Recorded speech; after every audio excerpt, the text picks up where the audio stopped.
ठीक अच्छे आज अणुजीव उपकारी कि अपकारी विषय किसी क्वेश्चन आंसर करवा मु जहाँ को प्रश्न पचारि से उत्तर देवे।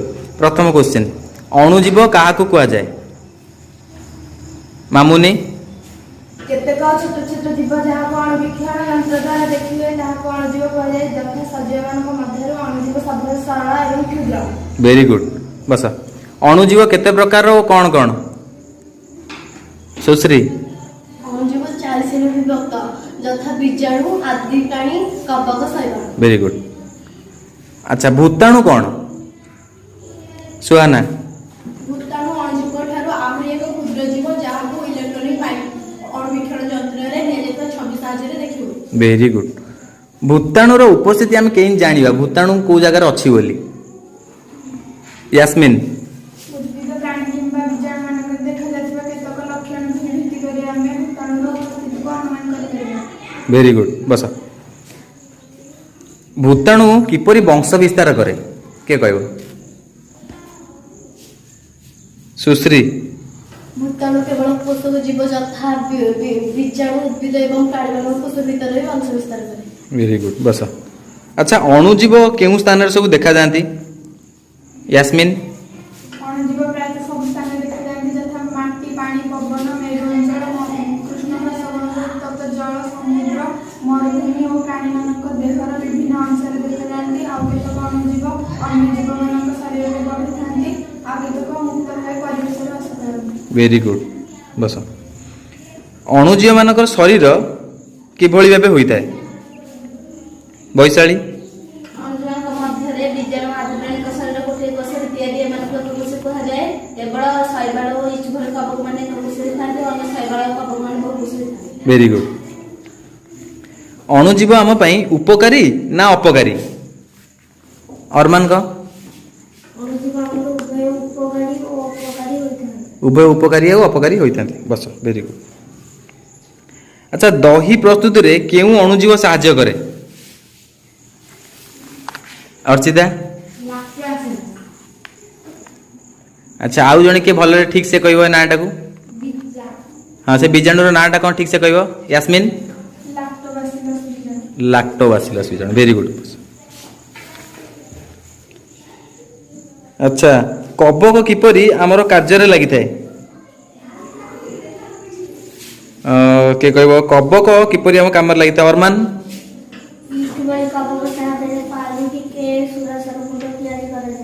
वेरी गुड बस अच्छा बीजाणु माने किपरि हमर उपकार लागि थांती बीजाणु माने के कहबो पपुन गो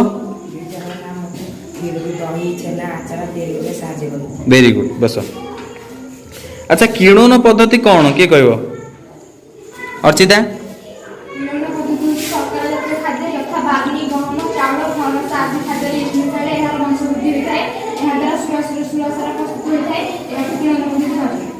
वेरी गुड अच्छा नेक्स्ट क्वेश्चन किणन पद्धति किए उद्भावन करथिले अच्छा पूजा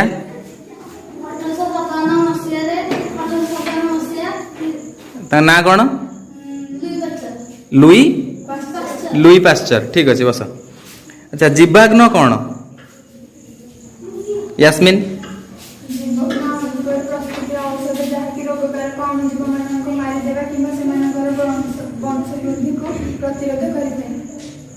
वेरी गुड बस जीवग्न केते प्रकार जीवग्न केतोटी उदाहरण के देई परियो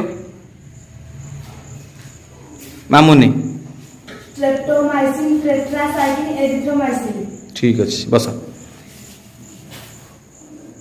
अच्छा जीवग्न किपरि तैयारी हुए के कहबे जीवग्न किपरि तैयारी हुए मामुनी विभिन्न रोगर चिकित्सा ପାଇଁ ଏକ ନିର୍ଦ୍ଦିଷ୍ଟ ଅଣୁଜୀବ ବଂଶବୃଦ୍ଧି କରାଇ ସେଥିରୁ ଜୀବାଣୁ ପ୍ରସ୍ତୁତ କରାଯାଏ। वेरी गुड बस अच्छा पेनिसिलिन कौन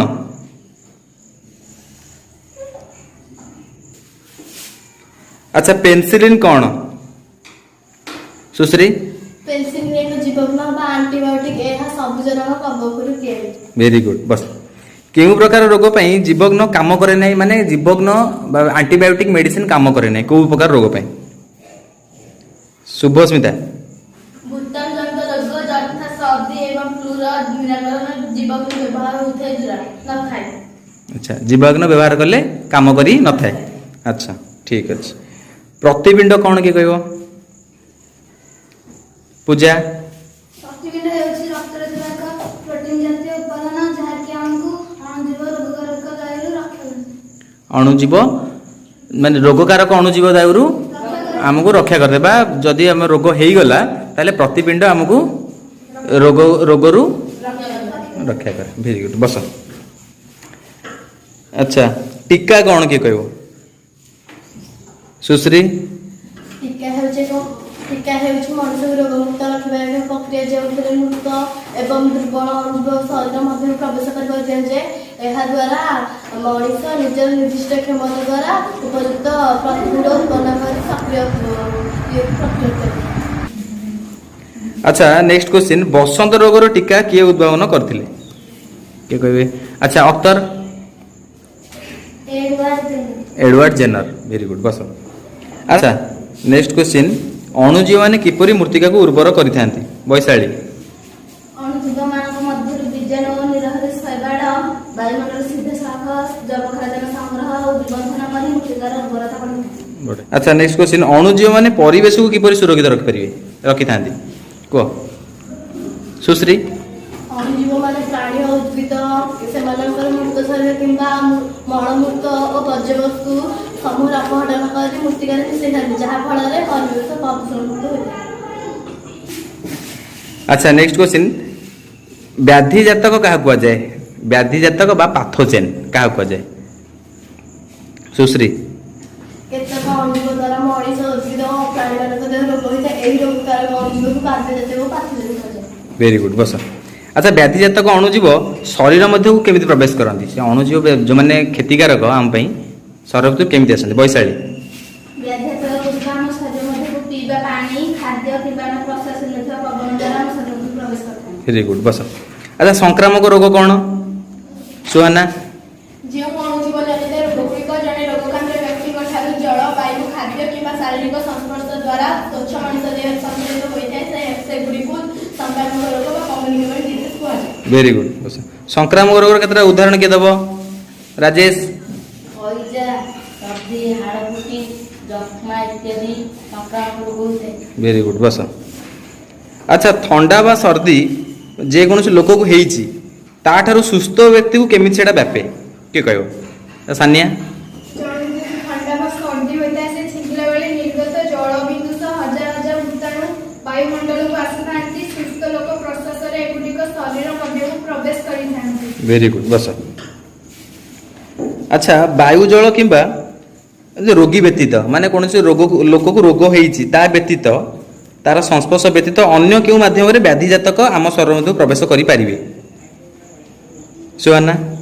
କେତେକ କୀଟ ଏବଂ ପ୍ରାଣୀ ବ୍ୟାଧିଜାତକ ଅଣୁଜୀବ ଜନିତ ରୋଗର ବାହକ ରୂପେ କାମ କରନ୍ତି।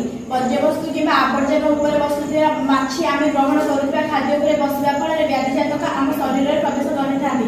ଏହାଛଡ଼ା ମାଇ ଏନୋଫିଲିସ୍ ମଶା ମ୍ୟାଲେରିଆ ଜ୍ୱର ସୃଷ୍ଟିକାରୀ ଆଦି ପ୍ରାଣୀ ଓ ମାଇ ଏଡିସ୍ ମଶା ଡେଙ୍ଗୁ ଜ୍ୱର ସୃଷ୍ଟିକାରୀ ଭୂତାଣୁର ବାହକ ଅଟନ୍ତି। Very good, boss. ପଶୁମାନଙ୍କ ଠାରେ ଦେଖାଯାଉଥିବା କେତେଟା ଅଣୁଜୀବ ଜନିତ ରୋଗ ନାଁ କହିବ? ବୈଶାଳୀ।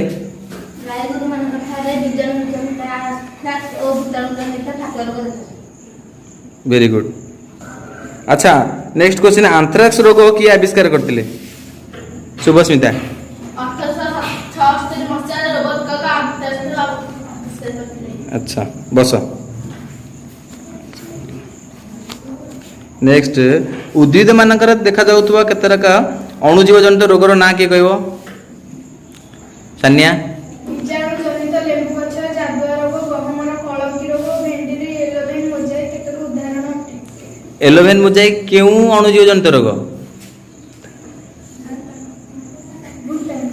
ଆଚ୍ଛା, ଆଉ ଗହମର କଳଙ୍କି ରୋଗ?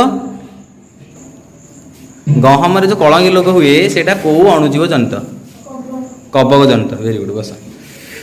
ଅଣୁଜୀବ ମାନେ ଖାଦ୍ୟକୁ କିପରି ନଷ୍ଟ କରନ୍ତି? ସାନିଆ କହିଲୁ।